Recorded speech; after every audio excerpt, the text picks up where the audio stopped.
Backhand out play.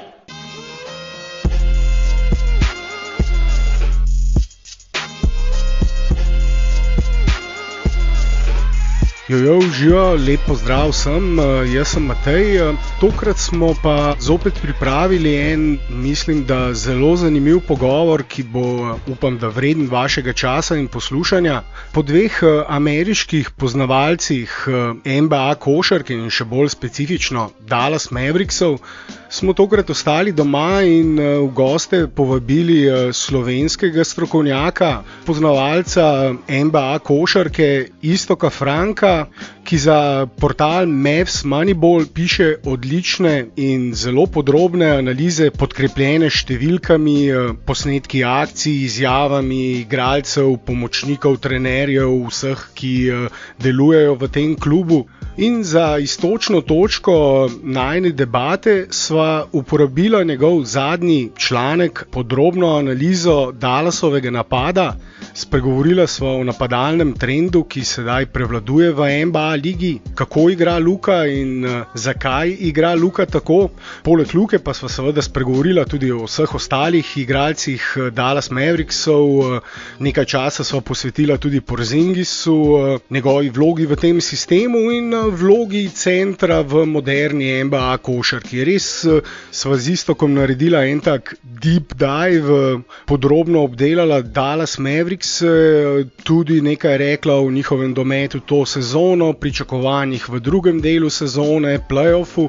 Se lahko morda zgodi, da Dallas Mavericksi ne pridejo v play-off, tudi o tem sem vprašal Istoka, ker kot lahko spremljamo že celotno sezono, Dallas Mavericks se letos rešuje, drži nad vodo predvsem čudežni Dončić, njegovi čudežni meti, njegova izjemna statistika in po čudežnem metu, ki je Dallas rešil na tekmi proti Memphisu, na sinočni tekmi proti Knicksom, tudi 19 podaj Dončića ob 22 točkah. Ni bilo dovolj za zmago. Kaj morajo Mavericksi še storiti, da bodo postali ekipa, ki bo lahko resno računala na boj za naslov? Tudi o tem sva spregovorila z Istokom. Zdaj pa, da ne bom zgubljal časa, bi vas pred začetkom pogovora samo na hitro zaprosil, če nam lahko pomagate s tem, da všečkate ta posnetek. Če vam je seveda všeč, se naročite na naš YouTube Sport Info kanal. Če boste zraven kliknili še tisti zvonček, boste na YouTubeu tudi obveščeni o vseh novih vsebinah.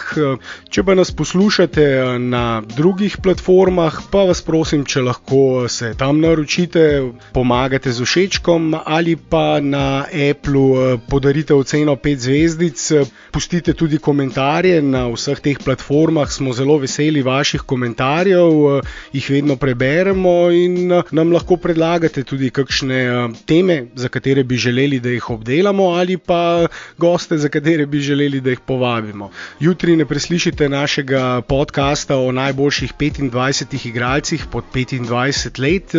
Naslednji teden, pa če bo šlo vse po načrtu, bomo z novinarjem iz Miamija več spregovorili o sezoni Gorana Dragića in njegovih Miami hitov. To je to, zdaj pa kar na tisto, kar vas seveda najbolj zanima, pogovor z Istokom Frankom, ki je v podcastu povedal ogromno zanimivih stvari, zato ker gremo veselo na delo.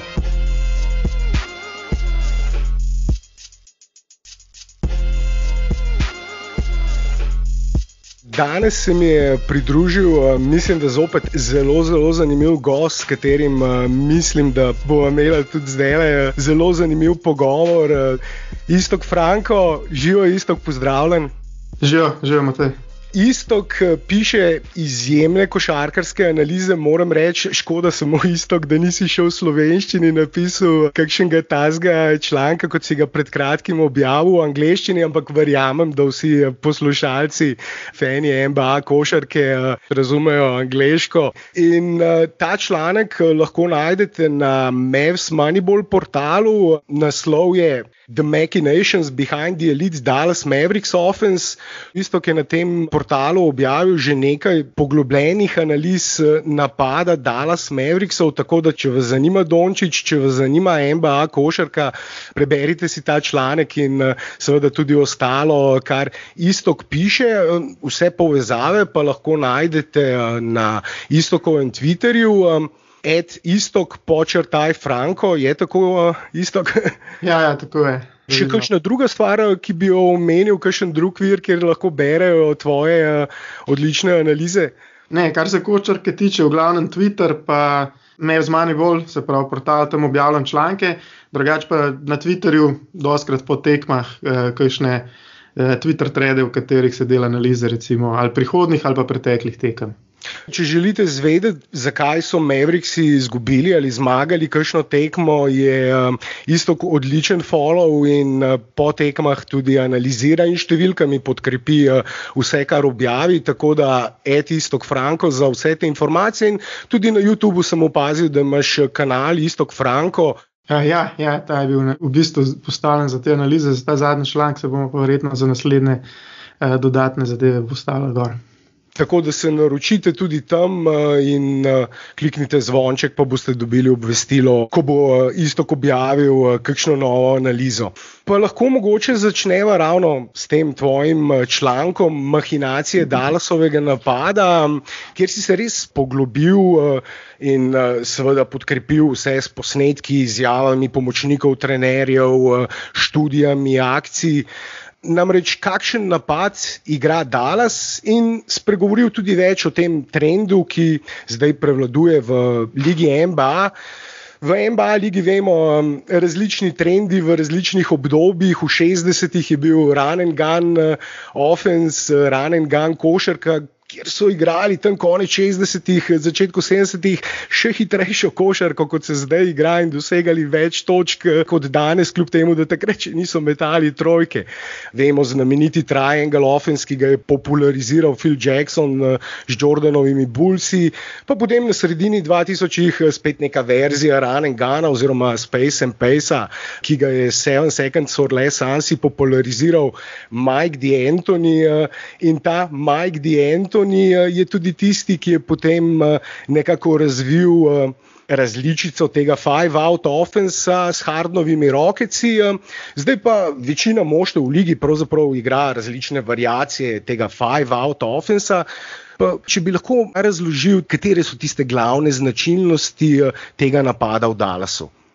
Ja, mene, preden sem se lotil te analize, me v bistvu najbolj zanimala, kako je sploh prišlo do tega. Me je zanimalo to, ker je Carlisle, se pravi trener Dallasa, dostkrat po tekmi in tudi pomočniki so govorili o tem, kako se odmikajo od tega, da se kličejo neke akcije, se pravi, da on strani pove Dončiću ali pa kakšnemu drugemu playmakerju, katero akcijo se bodo igrali, in da hočejo igrati bolj tako imenovano, oni rečejo temu read and react offense, ne? Se pravi, da se prebere situacija na igrišču in potem na podlagi tega, kako obramba odreagira, oni igrajo naprej, ne?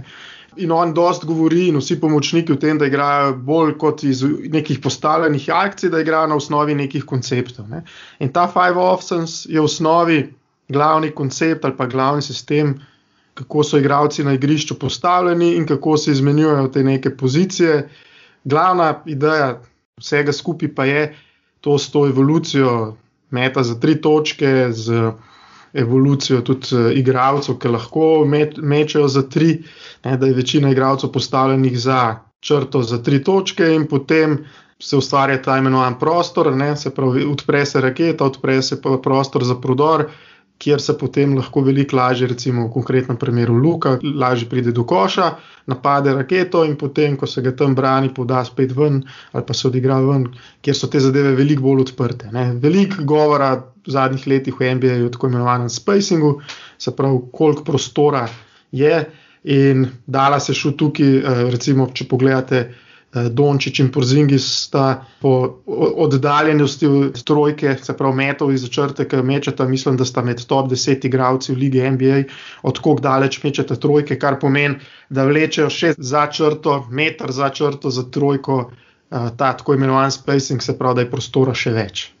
prostor je ta ključna stvar, ta spacing namreč omogoča Luki, da počne eno od najboljših stvari, ki jih počne, to pa so prodori. V prodorih je skoraj da nezaustavljiv in če ni centra pod obročem, če ni kakšnega dodatnega igralca, ki v sistemu, kjer vseh 5 igralcev seveda lahko zadane za 3, ne more pomagati v obrambi ali pa teže pomaga v obrambi, potem Luka dosega take izjemne številke pod obročem, je izjemno učinkovit in tudi lahko dosega izjemno veliko število točk pod obročem. Ja, Luka je, mislim, da letos prvi v ligi, ne, se pravi po številu prodorov, oziroma oni rečejo temu drive, se pravi prodorja pod koš v raketo, in to je v bistvu osnova njihovega napada. Ne. Tudi Carlisle, sam trener, dostikrat po tekmah govori, ali pa govori o tem, da so veliko bolj efektivni, ko pride nekdo v raketo. Oni, mislim, tudi statistično vodijo evidenco o tako imenovanim paint touchih, se pravi, kolikrat je prišla, kolikrat je žoga ali pa igralec napadel raketo, in na podlagi tega, kako obramba odreagira, igrajo naprej. Ne. Se pravi, če obramba veliko bolj brani raketo, pomeni, da bo nekje prostor za nekoga za met za 3 ali pa za kakšen prodor pod koš, za tako na kat, tako da od tukaj naprej se potem pa igra ta, kar sem prej omenil read and react, se pravi, oni preberajo, kako je obramba postavljena, kako se brani te prodore in potem od tam naprej odigrajo naprej, glede na določene principe, ki sem jih prej omenil, ki jih oni imajo. Ne. In zato read and react, beri in reagiraj, če prevedemo v slovenščino, za tak napad seveda rabiš igralce z visokim košarkarskim IQ-em in igralce, ki so tudi tehnično skoraj da v idealnem sistemu seveda brez napak. Lahko zadanejo za 3, lahko grejo v prodor, lahko najdejo prostega igralca ali pa zaključijo sami iz različnih položajev. Idealno bi seveda bilo, če bi imeli 5 Dončićev, mogoče 5 LeBronov, če govorimo o sanjskemu 5-out moštvu, read and react napadu, pace and space napadu, bi bilo to verjetno ravno 5 igralcev, ki so visoki tam nekje 203, 204, lahko na parketu počnejo vse. Zdaj, če vzamemo 5 LeBronov, bi bila verjetno taka postava boljša v obrambo, napad 5 Dončićev, boljši met, ampak to je nekje idealni scenarij. Mogoče bilo celo zanimivo se vprašati, kdo bi zmagal, 5 LeBronov proti 5 Dončićev. Kaj misliš, Iztok? Ja, to je zdaj tako zelo hipotetično vprašanje. Zelo. Je pa res mogoče to, kar govoriš, ne, da mogoče Dallas še nima tako raznovrstnih igralcev, ima mogoče bolj igralce, ki so specialisti za določene vloge. Ne. Recimo en lep primer podobnega napada, kjer se te vloge bolj izmenjujejo, je Milwaukee. Ne. Milwaukee pa Mike Budenholzer, ki je tudi en recimo trenerjev, ki zelo poudarja ta 5-out napad. V Milwaukeeju oni veliko bolj rotirajo igralce ali pa imajo igralce in veliko bolj menjajo vloge. Ne. V Dallasu večina je Dončić tiskama žogo, se pravi 5 center, to je Porzingis ali pa njegova menjava, recimo Powell, Willie Cauley-Stein je ta, ki igra ponovadi visoko na sredini igrišča, ne, in potem v kotih, se pravi, so ponovadi tisti igralci, ki jih oni imenujejo tako imenovani 3&D. V Dallasu v primeru sta to Finney Smith ali pa Kleber ali pa kakšen od branilcev. Medtem ko Milwaukee, recimo oni dosti jim zmenjujejo Janisa Middletona, ki sta oba igralca, ki lahko žogo odigrata, zato dostikrat recimo centra Brooka Lopeza postavijo v kot, tako da Milwaukee je mogoče ena evolucija tega napada, kjer imajo igralci vloge, ki se lahko bolj menjajo. Ne? Ja, pravzaprav vsa moštva zdaj skoraj da večina, če ne vsa, pa velika večina, igrajo vsako moštvo seveda svojo verzijo tega 5-out offensa, tega free-flowing offensa. Pa me zanima, katerih je tistih 5 igralcev v Dallasu, ki bi jih ti izpostavil kot prototipično peterko, 5-out peterko. Tukaj ni dost po moje filozofije, trenutno je to kar prva petorka. Ne. Prva petorka tiste tekme, ki je igrala skupaj, je trenutno po podatkih, mislim, da ima ta point differential, se pravi razliko, ki jo naredi, plus 14, ne, kar je ogromen. Mislim, da je bila tudi napadalno dolg časa med top 5 petork, ki so v NBA ligi igrale, mislim, da saj 200 posesti, se pravi nek primerljiv vzorec, da se da že nekaj povedati. Ne, to je pritorka Dončić, Josh Richardson, Finney Smith, Maxi Kleber pa Porzingisa. Ne. Problem Dallasa generalno, ne, če hoče kakšen korak več narediti, se pravi iti dlje kot prvo rundo play-offa, je, da nima dost tako imenovanih two-way igralcev. Se pravi, da Carlisle vedno manipulira med obrambo pa napadom. Ne. Ta prva peterka je mogoče bolj obrambno naravnana, čeprav trenutno številke ne kažejo tako, ampak če hoče malo več napada, sta potem druge dve variante iz klopi, ki jih Carlisle uporablja, se pravi Hardaway Jr. pa Bronson, in tukaj je vedno nek dvorezni meč med tem, ok, bom dal več napada, bo malo manj obrambe in obratno. Ne. Se pravi, Dallasu mogoče za korak naprej manjka igralec 2, ki bi bila zelo kompetentna tako v obrambi kot v napadu. Ne. Recimo Hardaway je super napadalen igralec, ampak je dost velik minus v obrambi. Trenutno imajo recimo podobne probleme pa na drugi strani z Joshom Richardsonom pa s Finneyem Smithom, ki sta pa zelo v redu obrambna igralca, pa slabša v napadu. Ne. Prva igralca moštva sta seveda Dončić in Porzingis, tista ključna igralca, okoli katerih se seveda potem vse naprej dogaja. Pa me zanima vloga Porzingisa v tem sistemu, kako ti vidiš, da se on ujema v ta sistem, sva omenila že kaj je pomembno v tem sistemu, da igralec lahko zadane za 3. To je ena stvar, ki jo on seveda prinaša temu sistemu, ampak vemo pa, da ni to povsem tisto, kar Porzingis želi igrati, kar bi on želel početi. Pa me zanima, kakšno je tvoje mnenje tukaj? Jaz mislim, da moje mnenje, saj to je tudi ena od analiz, ki smo delali, koliko dober je Porzingis kot tista res dobra druga opcija, kot druga zvezda, ne, napadalna. To je bil tudi odličen članek, ki si ga napisal. Jaz mislim, da Porzingis za Dallas je super sistemski igralec. Se pravi, on ta spacing in to vse številke pokažejo, da ko igrata on pa Luka skupaj napad, so številke v napadu vedno med boljšimi v ligi. Ne? Se pravi, to je osnova za zelo dober napad. Ne? Je pa problem v tem, kar si ti omenil, da mogoče Porzingis noče vedno, kar ga je tudi po eni strani za razumeti, biti recimo en zelo dober sistemski igralec. On bi rad imel več žogov, več igrav, mogoče pa zato ni najbolj primeren. Ne? Recimo to, kar sva prej rekla, da je za ta napad važno to, da se naredi razlika, da se hitro odločitve sprejemajo, da se hitro poda, to niso njegove odlike. Njegove odlike, on ni bil nikoli super podajalec, tudi težko naredi višek igralca.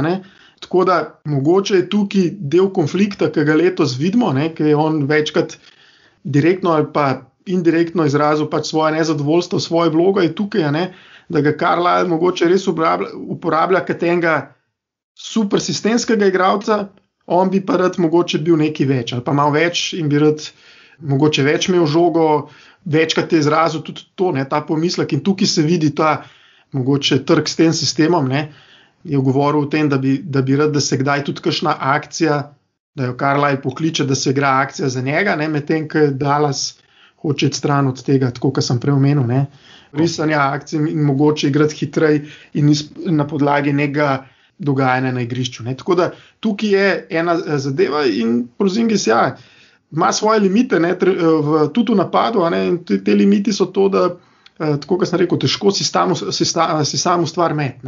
Recimo on tudi od velikih igralcev, to je bilo v tisti analizi, ki sem jo delal za njega v napadu, tudi od visokih igralcev je on vedno bil nekje med slabšimi po tem, koliko metov si sam ustvar. Letos je 79% njegovih metov je tako imenovanih assisted, se pravi, da je 80% točk pa napadov, ki jih on zaključi, so na podlagi neke asistence. Zdaj, če odštejemo v tistih 20% neke napadalne skoke, pomeni, da si zelo težko met sam ustvar. Kar pomeni, in tukaj ga je razumeti, da je zelo odvisen od tega, od akcij, da bo dobil žogo, ali pa od nekega tega poteka, kako bo Luka odreagiral, pa kako bo njega vključil. Tako da tukaj je mogoče ta clash, ki ga on ima s tem sistemom in bi mogoče raj večkrat žogo, na postu, pod košom ali pa nekje na pol distanci, da bi igral mogoče od tam naprej. Ko si govoril o tem, da si on težko sam ustvari met, Luka je pa diametralno nasprotje tega. On si pa je med igralci, ki si ustvarjajo največ metov sami v celotni ligi. Luka je ekstrem. Luka bom takoj številko povedal. Luka, ja, je Američani statistiko menijo s tako imenovanimi temi percentili, ne, se pravi, v katerem procentu igralcev. Luka je vedno glede na tem, koliko si sam ustvaril v 100%, se pravi med top 1, 2, 3 v ligi. Ne. 14% metov se konča potem, da mu nekdo poda. Se pravi, če obratno rečemo, 86% metov si sam ustvar. Ne. Zanimivo je, lanski playoff, ne, je bil še večji ekstrem, je ta procent padel na 9%. Ne. Se pravi, se je dobesedno 91% metov sam ustvaril, kar je res ekstrem. Ne. In je pa po drugi strani, ne, zdaj tudi, da bomo tukaj mogoče malo bolj fair ali pa recimo malo bolj objektivni, je pa to posledica tega heliocentričnega napada, kjer ima on veliko žogo, ne, in se tak napad igra. Ne. In zato seveda tudi Mavericksi, ko bodo nekoč resna šampionska ekipa, resni kontender, rabijo še nekoga, ki si lahko tudi sam ustvari svojo priložnost ali pa ustvari soigralcem priložnost za lahek odprt met. Pa bi te samo vprašal, ali ti, glede na to, kar si povedal, ali misliš, da je Porzingis dolgoročno lahko druga opcija v šampionski ekipi, ali misliš, da bi Mavericksi morali to drugo opcijo še poiskati, in ali je to ravno tak igralec, ki lahko sebi ali drugim pripravi met? Jaz mislim, da Dallas in Mavericksi, tudi ko so naredili ta trade, se pravi, da so Porzingisa pripeljali, ga predstavljajo kot drugo zvezdo, drugo superzvezdo, celo superstara. Jaz mislim, da on to ni. Ne?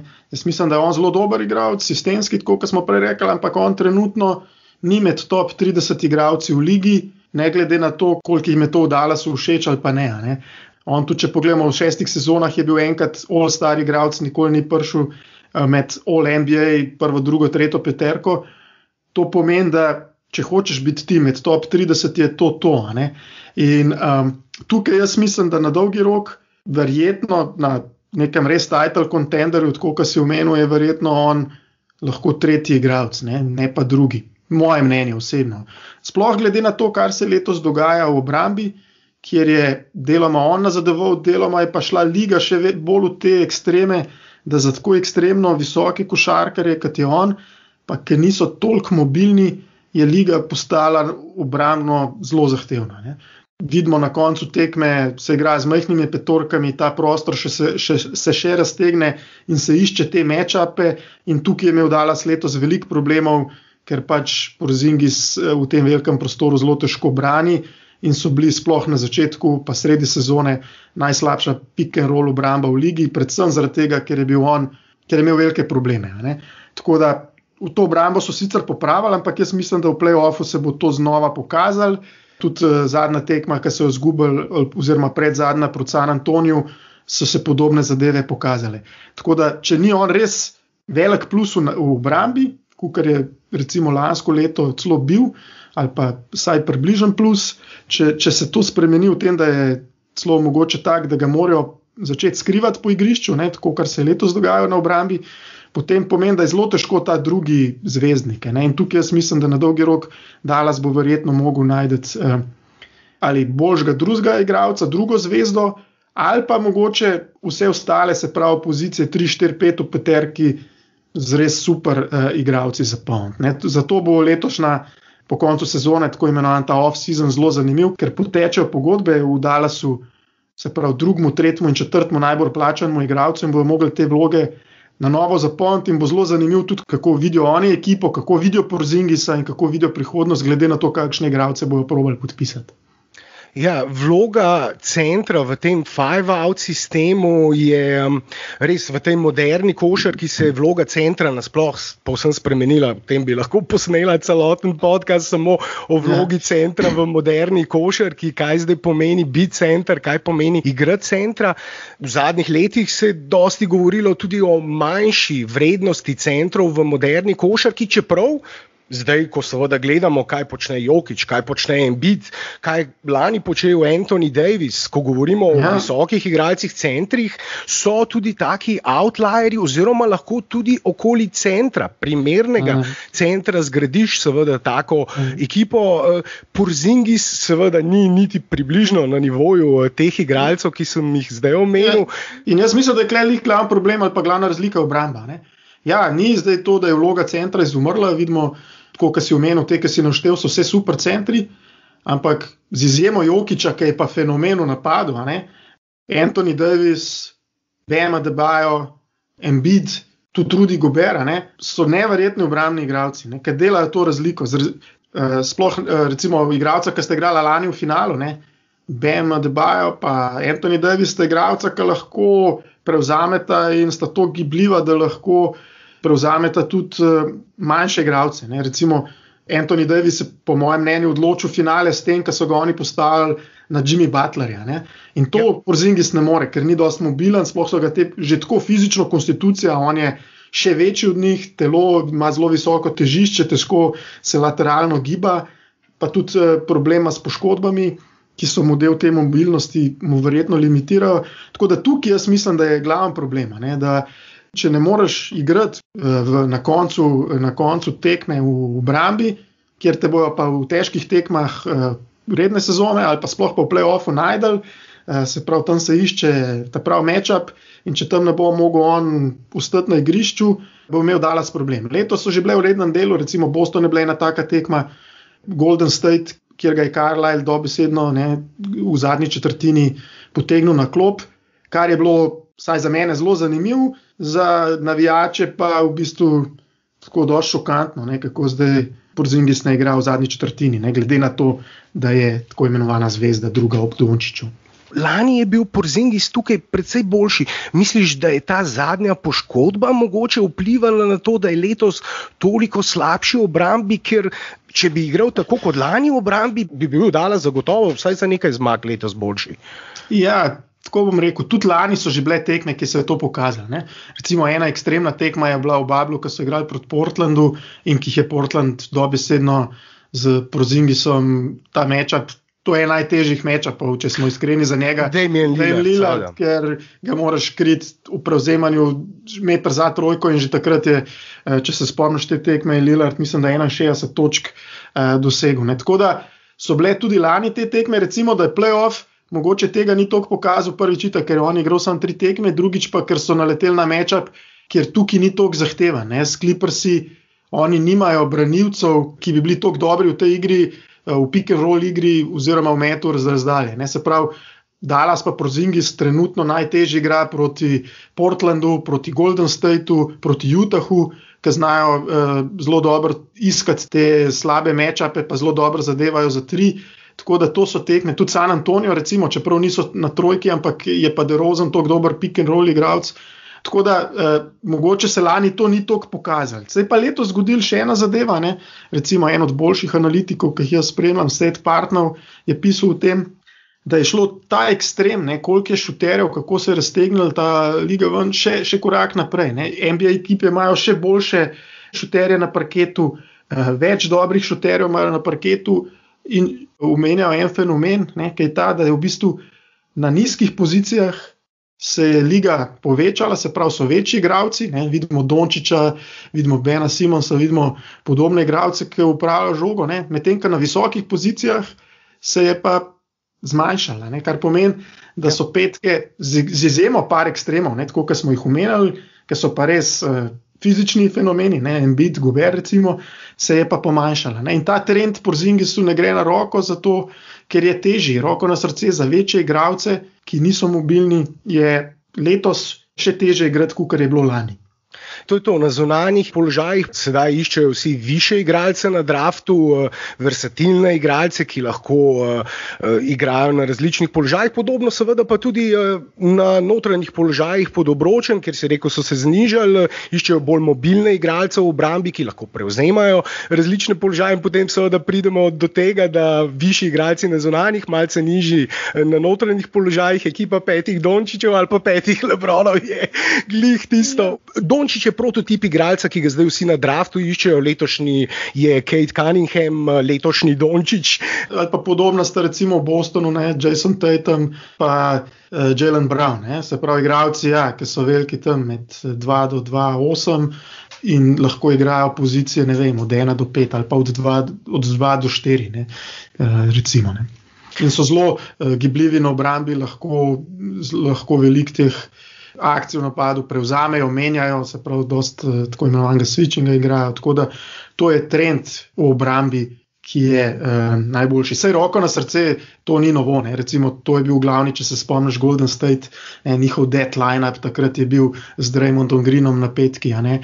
Podobno je Houston kot protivtež proti njemu igral spet s 5 majhnimi, ki so lahko vse prevzemali in tako naprej. Ne?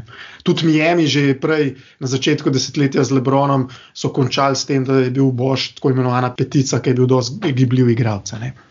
Ja, in seveda bil precej bolj ključen, kot mnogi mislijo pri njihovih naslovih. In že spet prideva pač do te vloge centra v tej moderni košarki in problema s Porzingisom. Ti si dejal, tretja opcija v šampionski ekipi. Ampak ali bodo Dallas Mavericksi ustrajali z njim? Ker če je taka liability, že spet če uporabim ta angleški termin, da Dallas z njim ne more igrati v zaključku tekem na parketu, če je taka nevarnost v obrambi, ali je potem sploh smiselno, da ustrajajo s takim centrom v ekipi?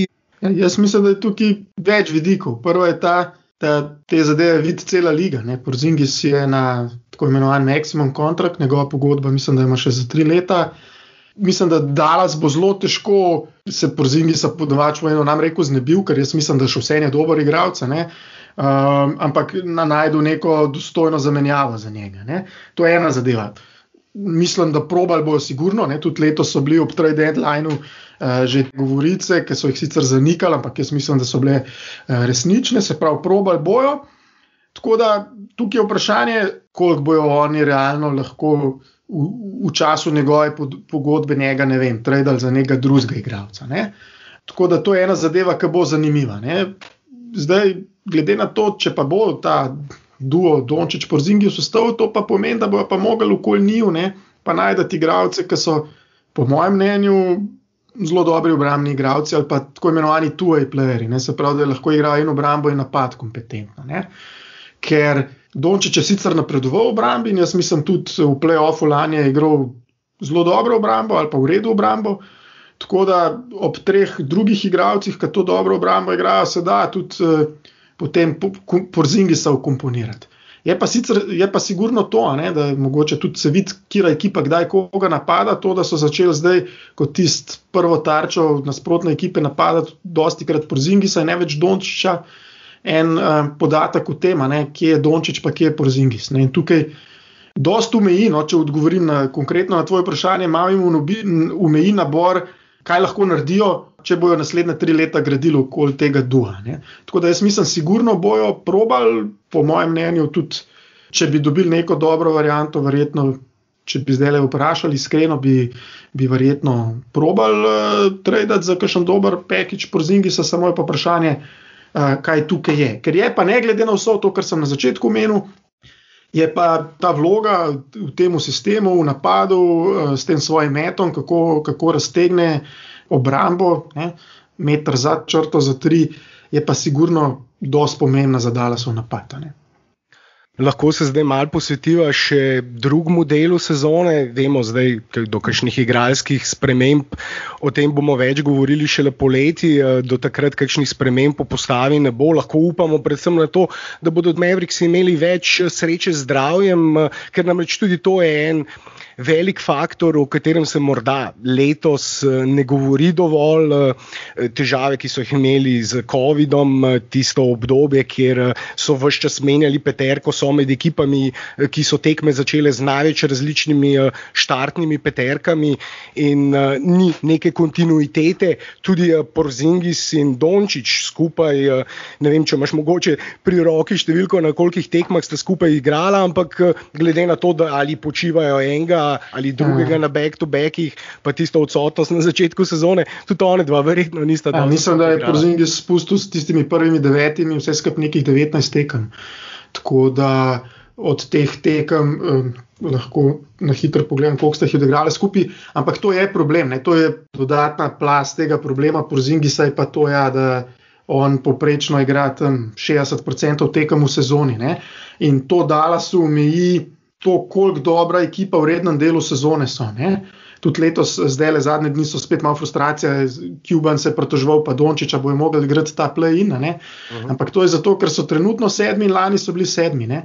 In jaz mislim, da oni, ko so kompletni, ko so cela ekipa, so verjetno boljši kot 7, ampak del tega, da lahko Porzingis, da zgodovina v teh 6 sezonah kaže, da igra poprečno 60% tekem v sezoni, jih omeji, ker kadar oba igrata, so zelo dobri, kadar pa ne, so pa, bi jaz rekel, neka poprečna ekipa, ki ima pač en plafon. In zato jaz mislim, da je to del problema, da niso oni recimo 4., 5. ali pa 3. nosilce. In tukaj je potem to pomeni, da imajo težjega nasprotnika v play-offu in je težje razviti tudi neko kontinuiteto. Zadnjič sem Mikea Bibbinsa vprašal, koliko igralcev, ki so zdaj v postavi Dallasa, misli, da bodo v postavi Dallasa tudi takrat, ko se bodo resno lahko borili za naslov. Zdaj sva dosti govorila o Porzingisu, njegovi vlogi tukaj, kaj želijo z njim narediti, tudi nekaj si že omenjal ostale igralce, idealno peterko. Pa me zanima, koliko teh igralcev, ki so zdaj v postavi, misliš, da bodo tukaj še, ko bodo resna šampionska ekipa, glede na vse, kar si omenil? To je zelo, bo rekel, nehvaležno vprašanje, ker se v NBA-ju, pa tudi tako v NBA-ju se te stvari včasih tako hitro obrnejo. Tako da jaz bi rekel, dobro, ob Dončiću, ki je predvidevan, da bo ostal nosilec kar lep čas, jaz bi rekel, da verjetno, glede na to, da je to igralec, ki so ga oni draftali, ki se je dobro razvil, da po moje Jalen Brunson bo še nekaj časa ostal. Pol je pa vprašanje. Vprašanje, jaz mislim, predvsem tudi to, kako se bo letošnji prestopni rok po koncu sezone, ko bo imeli možnost podpisati nove igralce, kako se bo izteklo. Zato, ker oni imajo dosti igralcev, ki so recimo dober 5., 6., 7. igralec, 8. In so na dobrih pogodbah, to so Maxi Kleber, Finney Smith, ki so pa zdaj mogoče prisiljeni, da igrajo nivo ali pa vloge za 1 ali pa 2 stopnice več, kot bi jih sicer. Se pravi, igrajo v prvi petorki, sploh letos, zaradi COVID-a in zaradi vsega, Carlisle praktično rotira zelo velik 7 igralcev. To so prvi peterki še Hardaway Jr. pa Jalen Brunson. In te igralci igrajo poprečno nad 27 minut, oziroma Brunson jih 26. Ostali, če pogledamo 8., 9., 10 igralci igrajo pa manj kot 17, ali pa še koli stanje, mislim, da pri 17 minutah ostali pa potem je Pavel pri 15 in tako naprej. Tako da to je en problem in tukaj manjka talenta. In tukaj, roko na srce, bojo mogli letos nadgraditi to ekipo, tako da jaz mislim, da potem se bo videl, kdo bo ostal. Jaz mislim, da so neki igralci, recimo Hardaway, Finney Smith pa Kleber, ki so jim všeč ali pa ki jim tudi paše v sistem. Je pa vse vprašanje, kako bojo nadgradili tisto po pogodbah, glede na to, da je Dončić na ruki pogodbi, tistega 2., 3. in 4. najbolj plačanega igralca v ekipi, ki jih bojo letos najdeli. Sigurno niso toliko navezani na te igralce, da če bi se pojavila priložnost, da tukaj nadgradijo ekipo, da jih ne bi ali zamenjali ali pa nadgradili. So pa to igralci, v katero so dosti vložili in so tudi dobri, tako imenovani, kot sem prej rekel, sistemski igralci. Igrajo pa trenutno, če hoče Dallas nekaj več, vloge, ki so mogoče malo prevelike za njihov talent ali pa za to, kakršne vrste igralci so. Tako, in če malce obrnem tisto prejšnjo vprašanje, ker si dejal, seveda, Luka, vemo, da je lahko prva opcija v resnem kontenderju. Porzingis, mogoče 3., ali ima poleg teh 2 Dallas še koga, ki bi lahko začenjal tekme v resnem kontenderju? Ker si omenil, seveda, imajo dobrega 5., 6., 7. igralca potencialno. Misliš na trenutnem rosterju? Trenutnem rosterju, ja. Recimo, jaz sem veliko pričakoval Josha Richardsona. Sem bil en redkih, ki sem še prej se ta trade zgodil, navil malo za to. Mi je bil vedno všeč kot igralec, pa se je letos izkazal, vsaj kar se napadalnega dela, za dosti veliko razočaranje. Jaz mislim, da tukaj je dosti odvisen, recimo, kako se bo naprej razvijal Jalen Brunson. Letos je on naredil tudi to en deep dive, ki sem ga delal za Mavs Moneyball. On je zelo velik preskok naredil.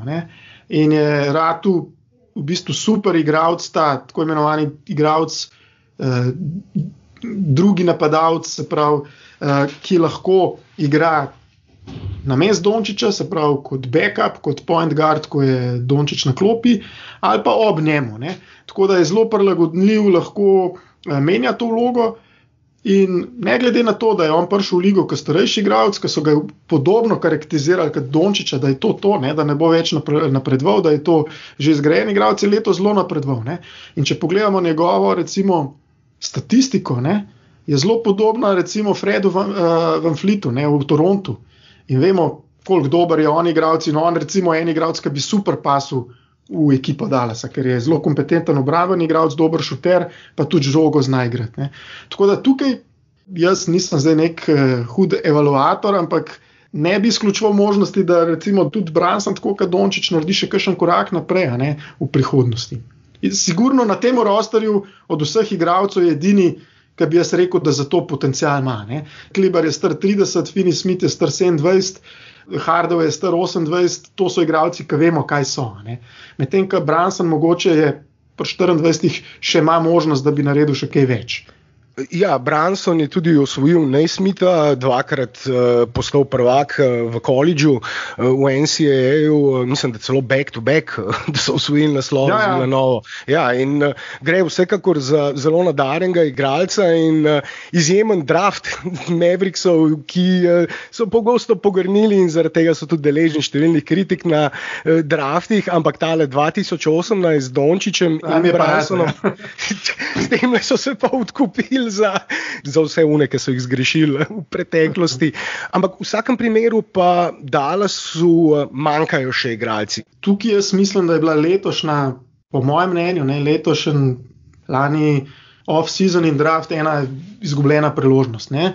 Dallas zaradi trada za Porzingisa so omejeni koliko tako imenovanih first round, ne, se pravi z prve runde naborov bojo imeli, se pravi letos ne bojo imeli in potem čez 2 leti zopet ne, ker jih morajo dati še v New Yorku.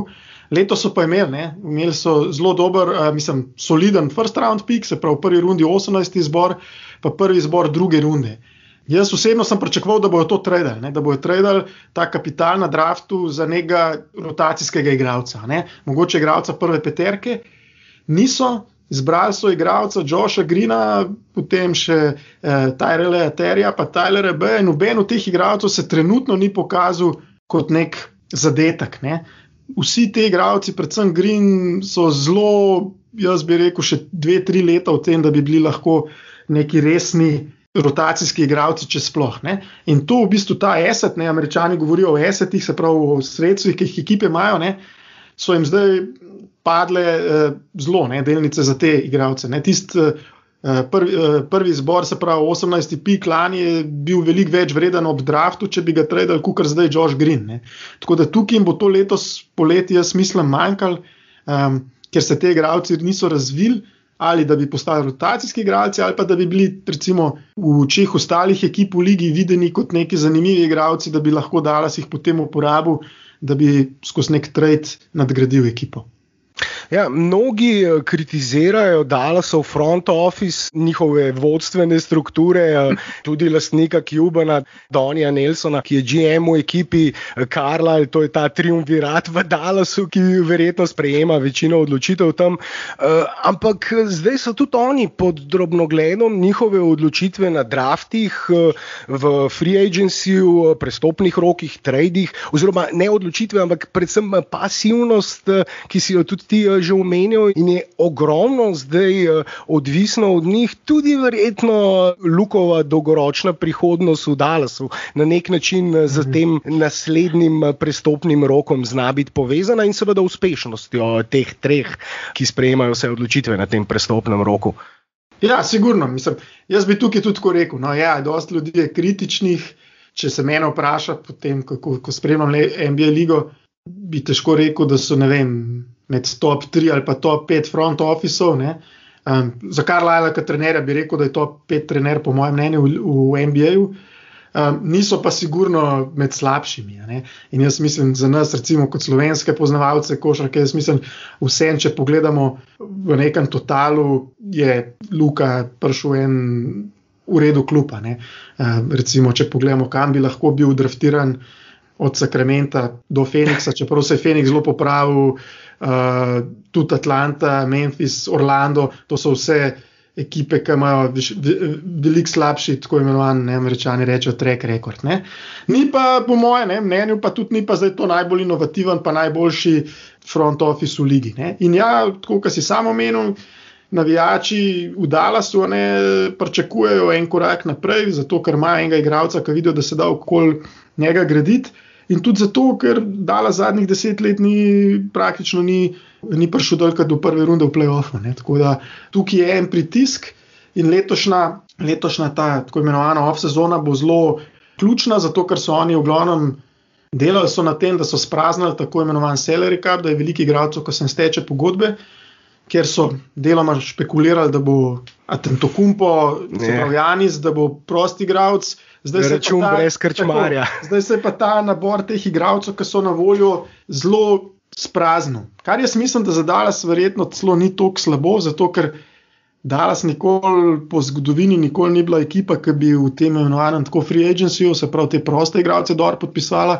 Oni so vedno ekipe gradili skozi trade. In jaz mislim, da jih bo to že zdaj pripravili naprej, da bojo mogli neko kombinacijo trada in nekoga podpisati letos. Govorimo poleti, oziroma zgodno jesen, pozno polet, ko se bo začela ta tako imenovana off-season v NBA-ju. Omenil si to, da že desetletje niso prišli preko prvega kroga v play-offu, tudi nekajletna suša, play-off suša v zadnjih letih Dirkove kariere. Misliš mogoče, da lahko letos pridejo preko prvega kroga ali po tvojem mnenju za to ni resnih možnosti, glede na vse, kar so zdaj govorili? Letos bo zelo zanimivo. Letos je res sezona zanimiva od covida do vsega skupaj do poškodb. Vidimo, recimo, prejvčeraj sem še poškodoval Jamal Murray, kar pomeni, da je to en velik udarec za Denver in zna se zgoditi, da bo danes dobil v prvem krogu Denver, ki bo trenutno veliko lažji nasprotnik, kot bi bil en teden nazaj. Če bi me en teden nazaj vprašal, ali jih lahko premagajo v seriji 7 tekem, bi rekel, verjetno ne. Trenutno jaz mislim, da je to zelo realna možnost. Lakersi podobno, s poškodbo LeBrona, Anthonyja Davisa drsijo navzdol in vprašanje, kje bojo končali, pa kje bo Dallas končal. Dallas je trenutno 7. Je pa zelo blizu Portlandu, tudi blizu Lakersom. Z Lakersi igrajo še 2krat back-to-back, tako imenovane tekme, mislim, da v naslednjem tednu ali pa malo manj kot 10 dni.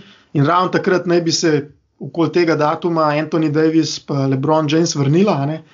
Tako da bo zanimiv, kje bo Dallas končal. Če slabši igrajo, jih lahko tudi Memphis prehiti. Lahko pa napredujejo celo na 5., 6. pozicijo. Ampak v vsakem primeru, tudi če bojo 5., 6., pomeni, da bojo dobili v prvi rundi nekoga izmed Utaha, Phoenixa, Clippersov, Nuggetsov. In zdaj tukaj je pa veliko odvisen.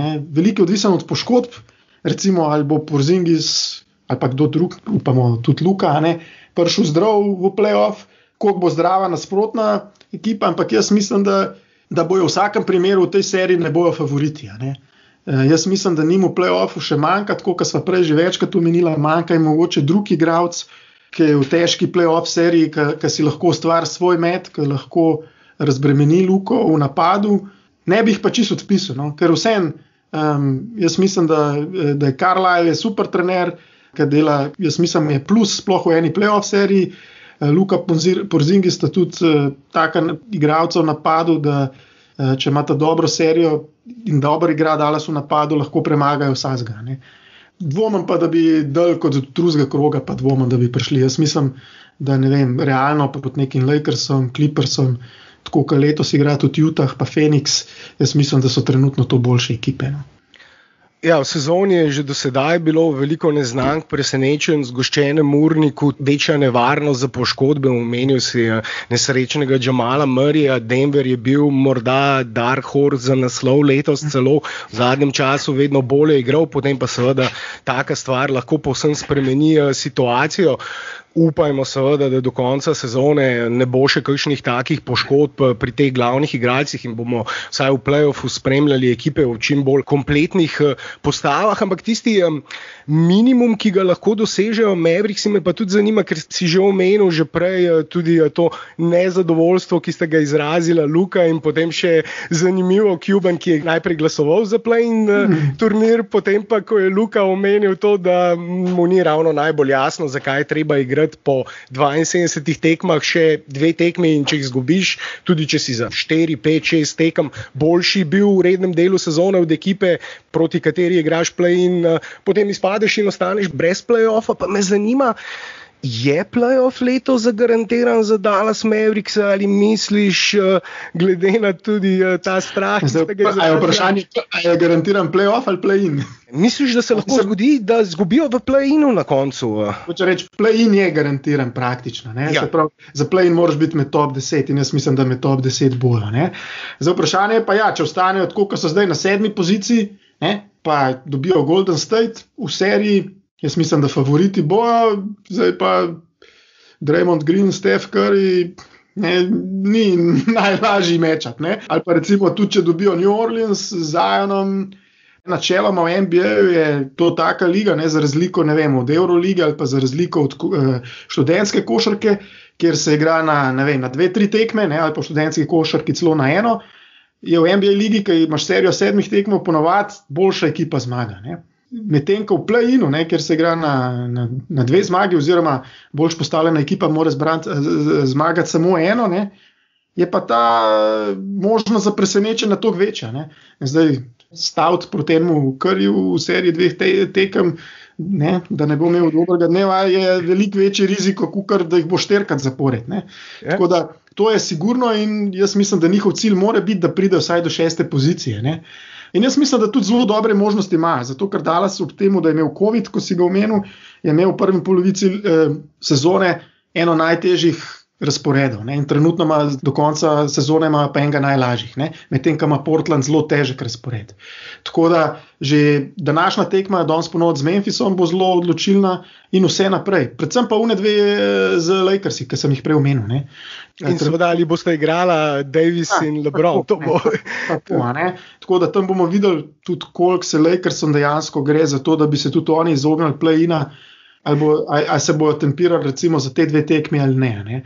Ampak jaz mislim v končni fazi, niti v eni, rekel, big picture, mogoče to ni toliko važno. Tudi če pač Dallas bo prišel do play-ina in tam izpade, bo to pač en pokazatelj, da še niso mogoče ekipa za kaj več narediti v play-offu.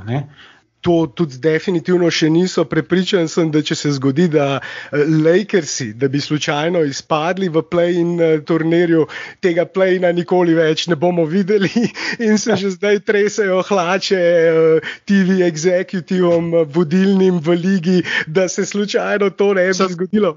Jaz mislim, da bi bila NBA zelo zadovoljna, recimo, če bi bil play-in, recimo, Lakersi proti, recimo New Orleansu, se pravi LeBron proti Zionu. Če pridejo naprej Lakersi. Mislim pa tudi, da se Lakersi ne bojijo. Realno za njih je glavno, da bojo zdravi in jaz mislim, da so oni toliko dobra ekipa, da se nobenih od teh ekip, da se jim ni treba bati. Ja, če bodo zdravi. Če se kaj zakomplicira, pa pridejo z enim od teh 2 igralcev play-in, to je pa že mogoče malo bolj komplicirana zgodba.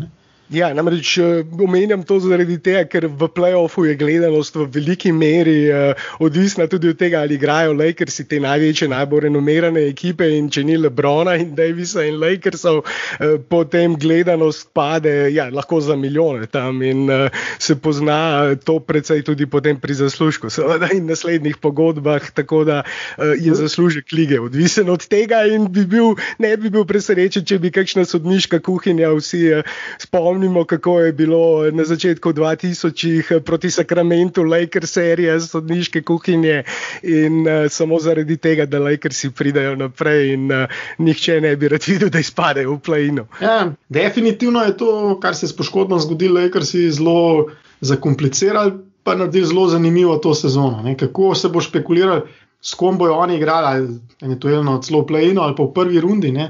Recimo eni Phoenix Sunsi, ki imajo super sezono, bojo skoraj sigurno končali, med prvimi 3, ali pa Utah po drugi strani, in bojo mogoče zdaj nagrajeni, da bojo, ne vem, igrali proti Lakersom v prvi rundi. Veliko neznank. Zanimivi obrati. Zanimivimi obrati. Iztok, ura je potekla, tako da bi morda lahko počasi zaključila. Hvala, ker si se mi pridružil in upam, da glede na to, da sva govorila o tej nepredvidljivosti te sezone in koliko stvari se lahko še spremeni, da se mi boš lahko pred začetkom play-offa tudi še pridružil na kakšnem podcastu, podal svoje mnenje, takrat, ko bomo več vedeli za play-off, morda bolj o tem spregovorili. Z veseljem, ja, z veseljem. Ja, najlepša hvala, res mi je bil užitek tale pogovor in se že veselim naslednjega pogovora. Za tokrat se ti pa še enkrat res zahvaljujem. Hvala za pogovor in se upam, da kmalu zopet slišiva. Ja, eno stvar sem ti pozabil omeniti, ki sem omenil na začetku, malo z mene bo zdaj delam eno zanimivo analizo J.J. Redicka. Ja, nismo nič rekla o njemu. Tako, ja, to sem se spomnil, ko sva govorila. Jaz mislim, da v nekem globalu ni on igralec, ki bi zelo spremenil domet ekipe, je pa zanimiv igralec in jaz mislim, da igralec, ki ga zna Carlisle, zelo dobro uporabiti.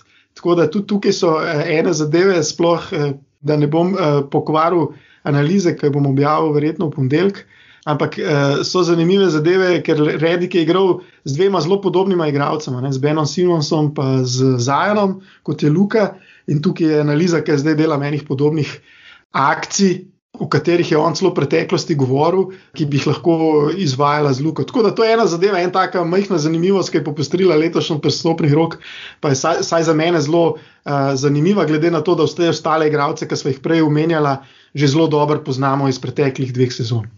Ja, Redick se je vrnil po neki lažji poškodbi pete in bomo zdaj v naslednjih tednih lahko tudi videli, kako se bo inkorporiral v ta sistem. Z veseljem, z velikim interesom bom tudi prebral tole tvojo analizo. Potem pa lahko čez par tednov ravno rečeva kakšno o tem, kako je Redick zgledal v tem in kako bo potem zgledal naprej v play-offu. Mogoče bomo do takrat dobili tudi Lukovo gostovanje na Redickovem podcastu ali pa še ga drugega igralca. Malo dvomam, glede na to, kako je zgovoren. Če bi imel Bobby podcast, potem bi Luka zihar bil tam. Tako, ja. Ampak ja, upajmo.